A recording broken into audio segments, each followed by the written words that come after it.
Chemistry के online class में आप सभी लोगों का स्वागत है। जैसा कि हम लोग बोर प्रमाण मॉडल के कुछ अनुप्रयोग पढ़ रहे थे, तो उसमें पिछले लेक्चर में बोर परमाणु की त्रिज्या पढ़े थे। तो बोर परमाणु की त्रिज्या जैसे हाइड्रोजन परमाणु के लिए आर्यन बराबर या आई थी, तो यहाँ तक हम लोग पढ़ चुके थे। न्यूमेरिकल क्वेश्चन भी बताए थे और सब चीज़ें, प्रथम बोर कक्षा की त्रिज्या, द्वितीय बोर कक्षा की त्रिज्या। ठीक है, तो आज हम लोग पढ़ेंगे बोर कक्षा में इलेक्ट्रॉन की ऊर्जा। बोर कक्षा में इलेक्ट्रॉन की ऊर्जा क्या होती है। तो क्वांटम सिद्धांत के आधार पर बोर ने एक इलेक्ट्रॉन वाले परमाणु बनाए, मतलब जिसमें एक इलेक्ट्रॉन हो, जैसे H+ हो, He2+ हो, इसमें एक इलेक्ट्रॉन होते हैं ना, H+ में और He2+ में, चाहे Li3+ में, के लिए जो व्यंजक दिया यह दिया इलेक्ट्रॉन की ऊर्जा के लिए। इलेक्ट्रॉन की En बराबर -2π² mz² e⁴ अपॉन n²h²।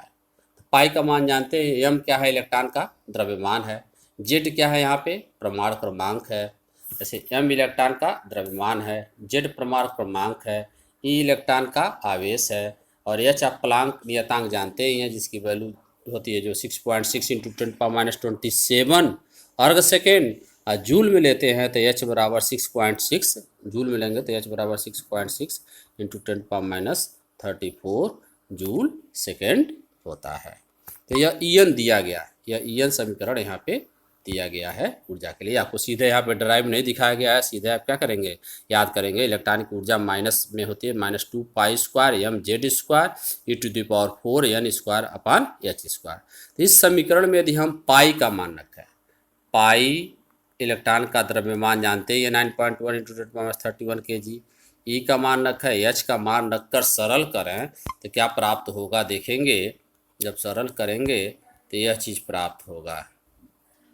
जब सरल करेंगे तो यह En बराबर हो जाएगा, सरल करेंगे तब आएगा, देखिए -21 En बराबर आ जाएगा आपका -21.77 इंटू 10⁻⁻12 इंटू 10⁻⁻12 इंटू z²। यहाँ पे z² लिखा गया है, ऐसा ना, अर्ग प्रति परमाणु। क्या लिखा गया है, अपॉन n² हो जाएगा। यह अर्ग प्रति परमाणु है। जूल में ज्ञात करने के लिए क्या करेंगे, 10⁻⁻, क्या हो जाएगा, 7 से गुणा हो जाएगा। एक अर्ग में 10⁻⁷ जूल, या एक जूल में 10⁻7 अर्ग होता है। तो यहाँ पे जैसे देखेंगे यही हो जाएगा आपका, जूल में कितना हो जाएगा, -21.77 अपॉन n² इंटू 10⁻⁻19 z²। यहाँ z² हो जाएगा, z² यही हो जाएगा जूल में। इलेक्ट्रॉन वोल्ट में लिखेंगे तो यह इतना आ जाएगा। इलेक्ट्रॉन वोल्ट में लिखेंगे तो उसी की वैल्यू क्या आ जाएगी, -13.6 z² upon n² electron volt. S परमाणु के लिए जेड का मान 1 होता है, तो इलेक्ट्रॉन वोल्ट में ई भी मतलब इलेक्ट्रॉन वोल्ट है, तो क्या हो जाएगा, En बराबर -13.6 अपॉन n²। ठीक है ना। तो किसी भी परमाणु के लिए, किसी कक्षा के लिए, प्रथम कक्षा के लिए En क्या हो जाएगा, 1 हो जाएगा। तो इलेक्ट्रॉन वोल्ट में निकालेंगे तो क्या हो जाएगा, -13.6 अपॉन 1 का स्क्वायर इलेक्ट्रॉन वोल्ट वैल्यू हो जाएगा, बराबर यही हो जाएगा -13.6। प्रथम कक्षा में, बोर कक्षा में इलेक्ट्रॉन की ऊर्जा क्या हो जाएगी, जैसे बोर कक्षा हो, यदि नाभिक हो और प्रथम कक्षा हो, तो इसमें इलेक्ट्रॉन की ऊर्जा क्या होगी, -13.6 इलेक्ट्रॉन वोल्ट। यही यदि द्वितीय कक्षा लेना है, यदि द्वितीय कक्षा में इलेक्ट्रॉन की ऊर्जा लेना है, तो द्वितीय कक्षा में क्या हो जाएगी देखेंगे। द्वितीय कक्षा के लिए हम E2 ले लेंगे, तो E2 बराबर क्या हो जाएगा, -13.6 अपॉन, केवल एक परमाणु के लिए, यदि कोई दूसरा हो तो z² भी लेंगे, अपॉन सारी n²। तो यहाँ पे क्या हो जाएगा, 2 का स्क्वायर, तो 2 का स्क्वायर क्या हो जाएगा, 4, बराबर क्या आ जाएगा, -13.6 अपॉन 4 बराबर करेंगे तो -3.4 इलेक्ट्रॉन वोल्ट यह आ जाएगा द्वितीय कक्षा में। ठीक है ना। तो जो परमाणु होते हैं वैसे इलेक्ट्रॉन की ऊर्जा, जैसे नाभिक होता है प्लस होता है, तो पहला कक्षा, दूसरा कक्षा, तीसरा कक्षा, उसमें इलेक्ट्रॉन की ऊर्जा यह दी गई है। ठीक है ना। तो पहले कक्षा से, जैसे इलेक्ट्रॉन की ऊर्जा का उत्सर्जन, पहले कक्षा से इलेक्ट्रॉन अंतिम कक्षा में जाए तो कितनी ऊर्जा निकलेगी, कितनी ऊर्जा आवश्यकता होगी, मतलब इसमें मान लीजिए कि 10 है, इसमें 2 है, तो कितनी ऊर्जा की आवश्यकता होगी, 8। या इससे इससे इसमें इससे यदि इसमें आए तो कितनी ऊर्जा निकलेगी, 8 जूल। तो ये चीज़ यहाँ पे देखेंगे। आयनन ऊर्जा या आयनन विभव क्या है। तो किसी भी इलेक्ट्रॉन को, जैसे मान लीजिए नाभिक होता है, बना रहा हूँ फिगर में, धनावेश प्रथम कक्षा, ऐसे कक्षाएं होती हैं। तो मान लीजिए कि ऐसे ही अधिक कक्षाएं ऐसे ही हो, हाँ। और इसके बाद मान लीजिए कि यह अनंत कक्षा या ऐसा ना। तो इलेक्ट्रॉन को प्रथम कक्षा से लेकर अनंत कक्षा में ले जाने के लिए आवश्यक ऊर्जा को हम क्या कहते हैं, आयनन ऊर्जा। किसी परमाणु में इलेक्ट्रॉन को प्रथम कक्षा से अनंत कक्षा में ले जाने के लिए आवश्यक ऊर्जा को ही हम क्या कहते हैं, उसका आयनन ऊर्जा या आयनन विभव कहते हैं। ठीक है। तो यहाँ देखेंगे आयनन ऊर्जा तो कितनी हो जाएगी, मान लीजिए यहाँ पे 10 जूल है, यहाँ पे 2 जूल, तो कितना आ जाएगा, 10/2। यहाँ पे वही लिखा गया, आयनन ऊर्जा बराबर ई इन्फिनिटी माइनस E1। तो ई इन्फिनिटी का मान क्या हो जाएगा, -13.6 अपान इन्फिनिटी का स्क्वायर, और माइनस E1 का मान क्या हो जाएगा, माइनस है तो -13.6 अपान 1 का स्क्वायर। तो यह क्या हो जाएगा, इन्फिनिटी का स्क्वायर अपान है तो यह 0 हो जाएगा, या -13.6 बराबर क्या हो जाएगा, 13.6 इलेक्ट्रॉन वोल्ट। तो यह पूछा जाता है हाइड्रोजन की आयनन ऊर्जा का मान कितना होता है। हाइड्रोजन की आयनन ऊर्जा का मान होता है +13.6 इलेक्ट्रॉन वोल्ट। या आप ऐसे कर लेंगे। ठीक है। किसी कक्षा में इलेक्ट्रॉन मान लीजिए जाता है तो उत्सर्जित या अवशोषित ऊर्जा उसमें ज्ञाता कर सकते हैं। इलेक्ट्रॉन मान लीजिए कि दूसरी कक्षा से पहली कक्षा में आता है तो ऊर्जा क्या हो जाएगी, E2 माइनस E1 निकाल लेंगे। ठीक है। इसमें न्यूमेरिकल क्वेश्चन आप बुक से करेंगे, जो चीज़ आपको दिक्कत होगी उसे आप पूछेंगे। ठीक है। अब यहाँ पे आप जानेंगे इलेक्ट्रॉन की द्वैती प्रकृति, डी ब्रागली नेचर।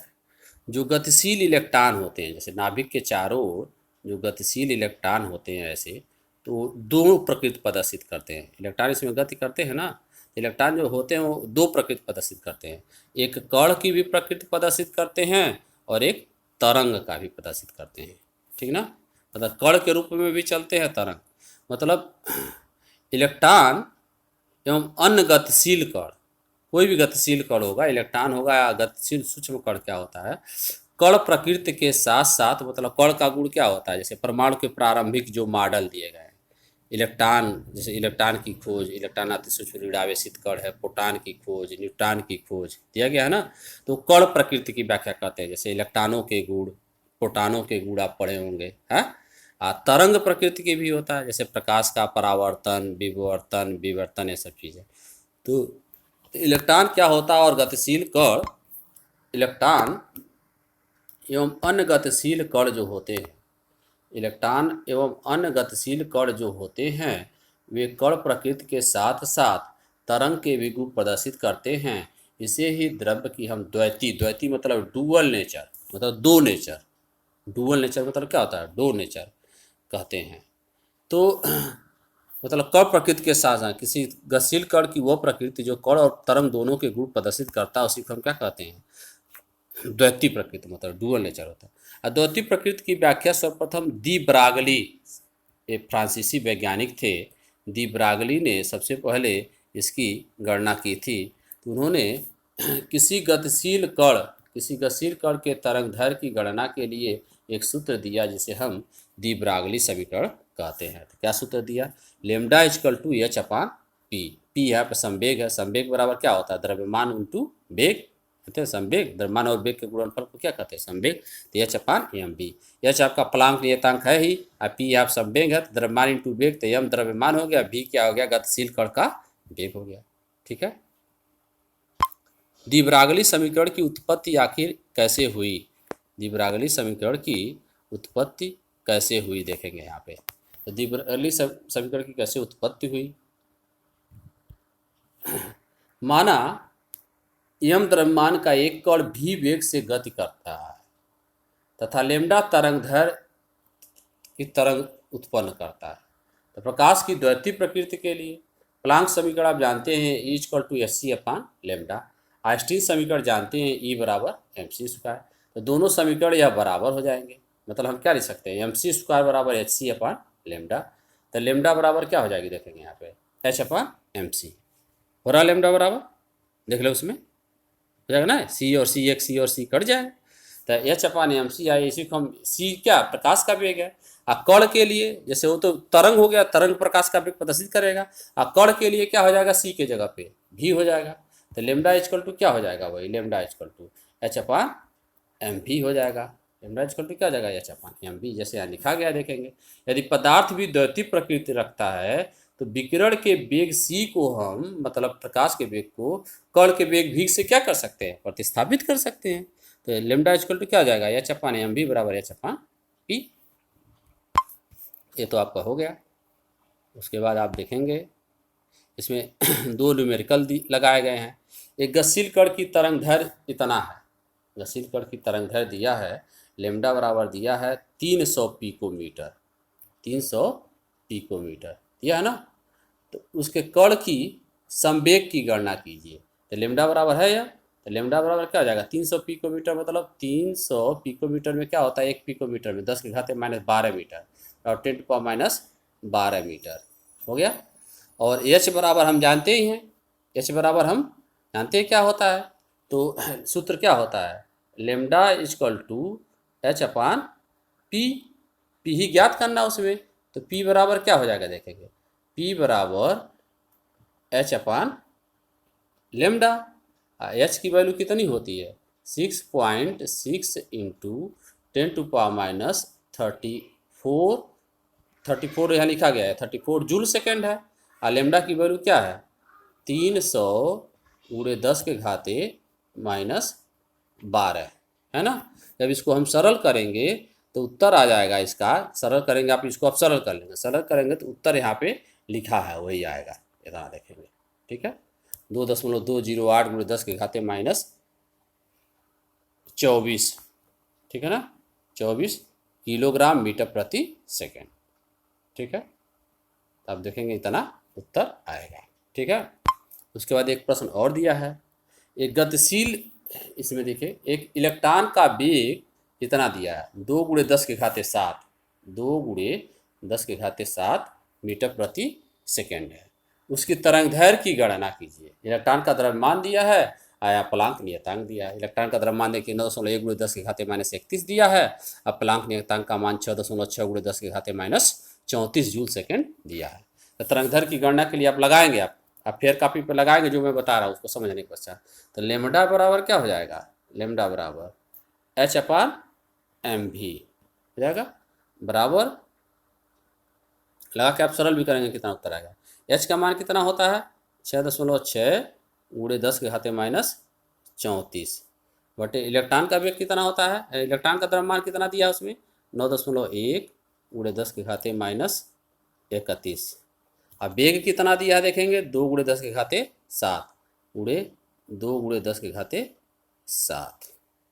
तभी आप सरल कर लेंगे इसको, दशमलव हटा के ऊपर नीचे दशमलव हट जाएगा, हट जाएगा ना दशमलव, जब ऊपर नीचे दशमलव हो जाएगा तो क्या हो जाएगा, 66 गुड़े या पावर बदल ही जाएगा। देखेंगे 10 के घाते 7 है, 10 के घाते -31 है, 10 के घाते -24 हो जाएगा और ऊपर जाएगा 10 के घाते -10 हो जाएगा, मतलब 66 × 10 के घाते -10, 34 है नीचे -24 होगा, ये जाएगा ऊपर तो +24 हो जाएगा, तो -34 है +24 -10 हो जाएगा, बटे क्या हो जाएगा 91 × 2, यही सॉल्व कर लेंगे तो आपका उत्तर आ जाएगा। ठीक है, अब यहाँ पे देखेंगे आगे क्या है। वैसे ही अन्य क्वेश्चन इसमें दिया होगा किताब में, आप इसमें इस लेमडा इक्वल टू इस समीकरण पर किताब में आप बुक से और क्वेश्चन करेंगे। ठीक है ना, बुक से आप और क्वेश्चन इसमें कर सकते हैं, जो नहीं समझ में आएगी व्हाट्सएप से पूछ सकते हैं। ठीक है, अब आगे है इसमें आपका गतिशील इलेक्ट्रॉन के तरंग दैर्घ्य तथा गतिज ऊर्जा में संबंध। तरंग दैर्घ्य तथा गतिज ऊर्जा मतलब लेमडा और ई में क्या संबंध है। तो गतिशील इलेक्ट्रॉन की गतिज ऊर्जा का सूत्र आप जानते ही हैं, गतिज ऊर्जा ½ mv²। तो इससे v² बराबर क्या हो जाएगा, ½ mv² है ना, तो ½ mv, ई बराबर ½ mv² है वहाँ पे, ई बराबर ½ mv²। तो v² बराबर क्या हो जाएगा, यहाँ पे देखेंगे 2e/m हो जाएगा। हाँ, तो v बराबर क्या हो जाएगा, √2e/m। अब इसी का मान जैसे यहाँ पर देखिए इतना चीज़ दिखाया गया, इतना चीज़ दिखाया गया, ये आ गया। अब इसका मान lambda equal to H upon M भी में रख देंगे, यहाँ एच अपान एम भी में देखेंगे यहाँ रखा गया है H upon M into two ई अपान एम। तो ये अंडर वुड एम है नीचे और यहाँ एम है, तो एम एम कट जाएगा, अंडर वुड एम बचेगा। तो लेमडा इक्वल टू क्या हो जाएगा, यहाँ पे बच गया H upon two E M. आई गतिज ऊर्जा है, ई बराबर ई भी होता है, ई बराबर एक समीकरण होता है इलेक्ट्रॉन की ऊर्जा बराबर इलेक्ट्रॉन वोल्ट में इलेक्ट्रॉन का आवेश गुणे वोल्ट। ऊर्जा पढ़े होंगे अब, डब्लू बराबर क्यू इंटू वी होता है ना, डब्लू बराबर क्यू इंटू वी पढ़े होंगे। तो डब्लू ऊर्जा हो गया, कार्य हो गया बराबर ई इंटू वी, इलेक्ट्रॉन के लिए क्यू क्या हो जाएगा, ई हो जाएगा, अब वोल्ट क्या हो जाएगा, वी हो जाएगा। जैसे गतिशील कण का इलेक्ट्रॉन है तो आप कक्षा 10 में पढ़े होंगे डब्लू बराबर वी इंटू क्यू। यहाँ पे इलेक्ट्रॉन की ऊर्जा है तो इलेक्ट्रॉन के लिए ई बराबर आवेश ई हो जाएगा, और यहाँ पे वोल्ट क्यू क्या हो जाएगा, भी क्यू आवेश हो गया, आई क्या हो जाएगा भी। तो यहाँ पर हम इसके जगह पर ई के जगह पर, एक कैपिटल ई के जगह पर ई इंटू भी रख सकते हैं। तो लेमडा का मान यह हो गया। यहाँ भी क्या है, विभव है, एम क्या है, इलेक्ट्रॉन का द्रव्यमान है, ठीक है ना। तो यहाँ पे ये चीज़ें लिखी गई हैं, क्रॉस किया गया लेकिन आप जानेंगे ये चीज़ें। यहाँ पे इलेक्ट्रॉन के लिए ई बराबर यह है, एम बराबर 9.1 गुणे 10 की घात -31, एच बराबर 6.6 गुणे 10 की घात -34 जूल सेकेंड हो गया। इस पर भी आप न्यूमेरिकल क्वेश्चन आप बुक से कर सकते हैं। तो ये संबंध हो गया लेमडा और ई में, इलेक्ट्रॉन की जैसे तरंग दैर्ध्य में और या क्या गतिज ऊर्जा में। संबंध को आप याद कर लेंगे, या जो दोनों दिया गया इसके आधार पर न्यूमेरिकल प्रश्न कर सकते हैं, ठीक है। अब आएंगे आप हाइजेनबर्ग का अनिश्चितता सिद्धांत। जैसे मान लीजिए कि अनिश्चितता सिद्धांत क्या है, अनसर्टेनिटी प्रिंसिपल। जैसे आप साइकिल चला रहे हैं इस पथ पे, इस पथ पे आप साइकिल चला रहे हैं, ठीक ना। यदि मान ली मैं यहाँ लाइन खींच रहा हूँ, यहाँ पे एक आदमी खड़ा है, एक आदमी यहाँ पे खड़ा है। यह कहे जैसे आपकी साइकिल यहाँ से आ रही है, जो ही इस पोजीशन पर आया जो मैं एड्रेस कर रहा हूँ, यहाँ पे आपकी वह वेग पर ज्ञात करें, कितने वेग से आप चला रहे हैं। वेग मतलब मान लीजिए कि आप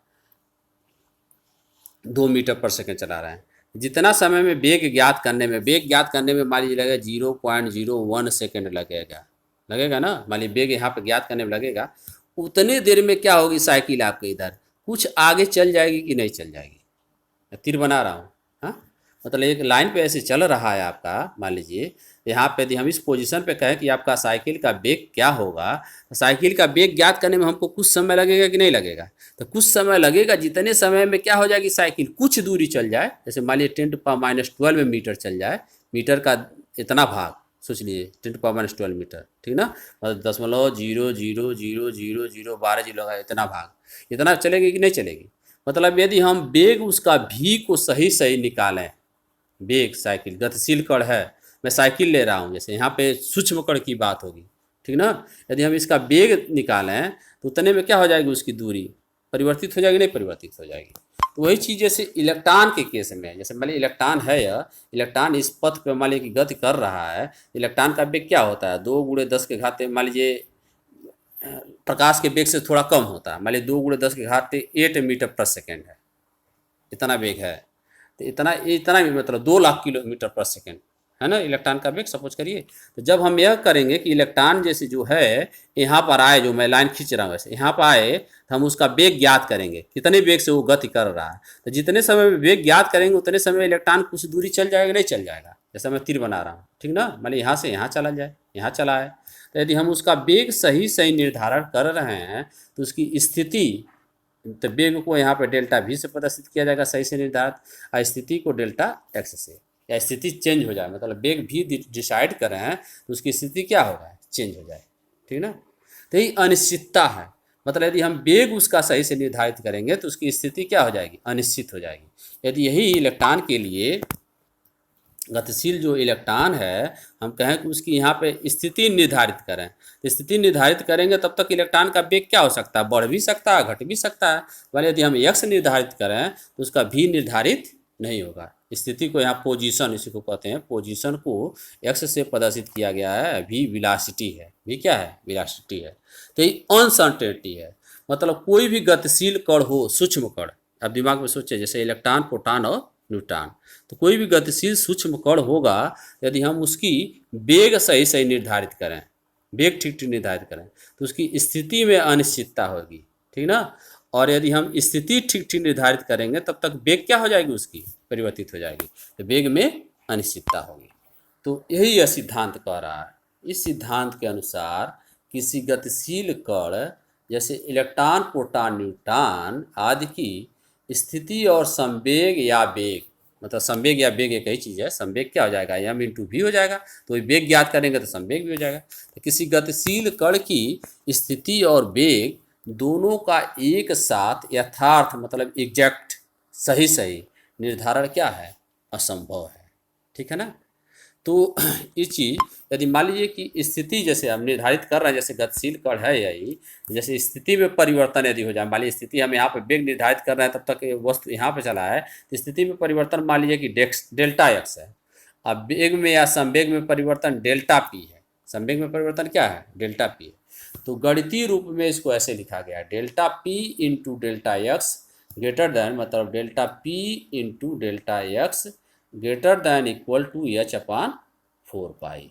मतलब या डेल्टा पी की जगह पे यहाँ क्या लिख सकते हैं, देखेंगे एम डेल्टा भी लिखा गया है, डेल्टा पी की जगह पे क्या एम डेल्टा भी यह लिखा गया है, वही हम लिख सकते हैं delta M delta V greater than equal to H upon delta X into greater M delta V into delta X greater than equal to H upon 4 pi, ठीक ना। तो डेल्टा पी बराबर क्या है, संवेग में परिवर्तन, और डेल्टा पी बराबर क्या हो जाएगा, एम डेल्टा भी हो जाएगा, वेग में परिवर्तन, एम तो समान ही होगा, एक गतिशील कण है तो। और डेल्टा एक्स बराबर क्या है, स्थिति में परिवर्तन, चेंज इन पोजीशन हो गया।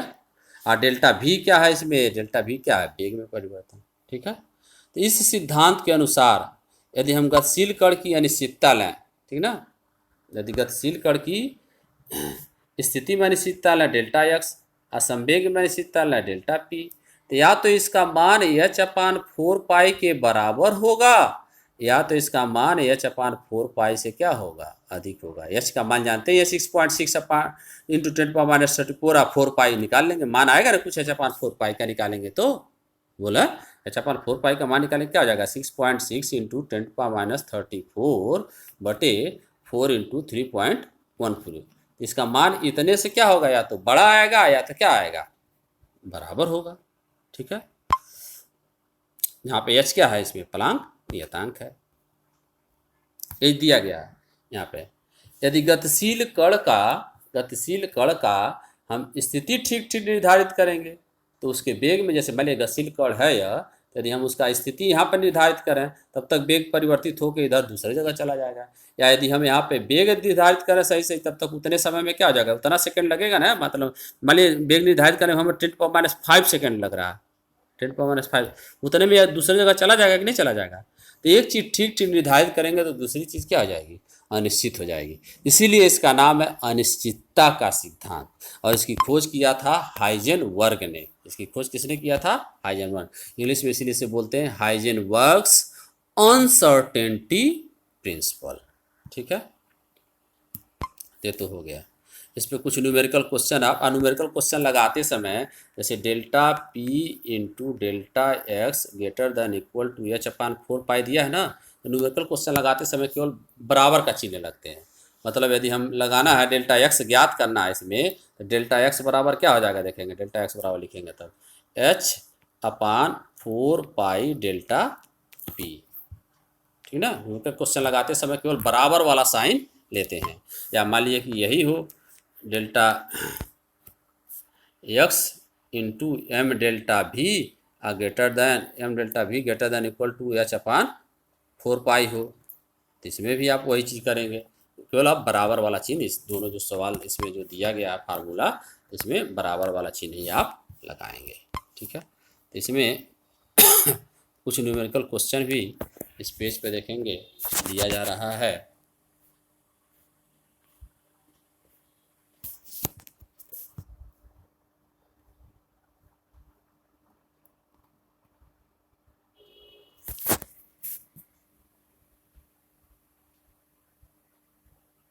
अब प्रश्न देख लें, दिया है 0.15, एम का मान दिया है 0.15। द्रव्यमान की एक क्रिकेट की गेंद की निश्चित अनिश्चितता का मान ज्ञात कीजिए। निहित अनिश्चितता, यहाँ पे निहित दिया है 0.15 है। द्रव्यमान का मान क्या है 0.15 ग्राम क्रिकेट की ये गेंद में निहित अनिश्चितता का मान ज्ञात कीजिए यदि स्थिति में अनिश्चितता एक एंगस्ट्रॉम है। यहाँ पे एक एंगस्ट्रॉम या लिखा है, एक एंगस्ट्रॉम स्थिति में अनिश्चितता है। तो यम बराबर हो गया यह, यहाँ पे देखेंगे, ये देख लेंगे पहले। तो यहाँ एम बराबर देखेंगे, एम बराबर दिया है, एम बराबर इतना, डेल्टा एक्स बराबर एक एंगस्ट्रॉम 10⁻10 मीटर, एच का मान इतना ही होता है। हाइजेनबर्ग के अनिश्चितता सिद्धांत के अनुसार, हाइजेनबर्ग का अनिश्चितता सिद्धांत यहाँ हाइजेनबर्ग लिखा है, तो delta X into delta V greater than equal to H upon 4 πm। तो वही डेल्टा वी आपको ज्ञात करना है। क्या ज्ञात करना है? Delta we. तो वेग में अनिश्चितता ज्ञात करना है, तो वेग में अनिश्चितता आपका इसी फार्मूले के अनुसार देखेंगे क्या हो जाएगा, लग जाएगा। आप सरल कर लेंगे उसको, ठीक है ना। अगला है देखेंगे, एक धूल कण का द्रव्यमान 10⁻⁻11 ग्राम तथा वेग 10⁻⁻4 सेंटीमीटर पर सेकेंड है। एक ग्राम में दिया है, सेंटीमीटर। यदि इनके वेग निर्धारण में निहित अनिश्चितता 0.1 हो, वेग निर्धारण में मतलब डेल्टा वी बराबर क्या है 0.1 दिया है, वेग जो दिया है उसमें, ठीक ना। वेग में जैसे वेग क्या है 10⁻⁻4 है ना, अब वेग में अनिश्चितता दिया है उसमें, तो 10⁻⁻4 का उसमें निकाल लेंगे कितना आएगा, ठीक ना। तो उसकी स्थिति में निर्धारण में, उसकी निश्चिति में निहित अनिश्चितता का मान ज्ञात कीजिए। यहाँ पर देखेंगे कण के वेग में निहित अनिश्चितता का मान 0.1 है, तो इतना हो जाएगा डेल्टा वी। डेल्टा वी यहाँ पर गलत दिया, देखेंगे डेल्टा वी बराबर हो जाएगा यहाँ पे अनिश्चितता वेग में यहाँ 10⁻⁻4 दिया है, तो 10⁻⁻4 गुणे इसका 0.1%, तो 0.1% क्या हो जाएगा 0.1, 0.1/100। तब यह करेंगे तो इतना आएगा 1 गुणे 10 आते हैं। यहाँ पर 10⁻⁻4 नहीं लिखा है, लिख लेंगे 10⁻⁻4 इंटू 0.1, ठीक ना। तो अनिश्चितता सिद्धांत आप जानते ही हैं, delta X into delta we, वही इस रूप में लिख दिया है। लेकिन आप यह जानते हैं ना, delta X into M delta V बराबर एच अपान 4 π। इसी में मान क्या करेंगे आप यहाँ रख लेंगे, ठीक है। और रख के जब सरल करेंगे तो उसका उत्तर इसे देखेंगे, प्रश्न यह दे दिया है। अब प्रश्नानुसार यहाँ पे दिया है यह मान, प्रश्नानुसार ठीक दिया ना यहाँ पे। तो प्रश्नानुसार जैसे यहाँ पे देखेंगे, यह यम का और सबका मान दिया है, यम बराबर है ही आपका, यम बराबर 10⁻11 ग्राम, डेल्टा वी बराबर आ गया, और एच बराबर ये अर्घ सेकंड में अब लेना पड़ेगा। एच का मान अर्घ सेकंड में 10⁻27 होता है, और जूल सेकंड में क्या होता है 10⁻34, और 6.6 ही ले सकते हैं आप। ऐसी में मान रख के आप कर लेंगे, तो यह वैल्यू आप निहित अनिश्चितता का मान जैसे उसमें आ जाएगा। तो केवल आप क्वेश्चन लगाएं, क्वेश्चन देखें उसमें, उसके बाद आगे लगाएं। ऐसे बहुत सारे क्वेश्चन होगा, क्वेश्चन को ऐसे देख के उतार लें, उसके बाद अपने मन से फार्मूला पर रख के, इसमें यही आपका इंपॉर्टेंट है, जो अनिश्चितता है यहाँ पे क्या है 10⁻⁻4 है, 10⁻⁴ इंटू 0.1/100 है, तभी आ जाएगा 1 इंटू 10⁻⁷, तभी यह आएगा यहाँ पे 1 इंटू 10⁻⁷, ठीक है। तो आज के क्लास में बस इतना ही। आप सभी लोगों का बहुत बहुत धन्यवाद।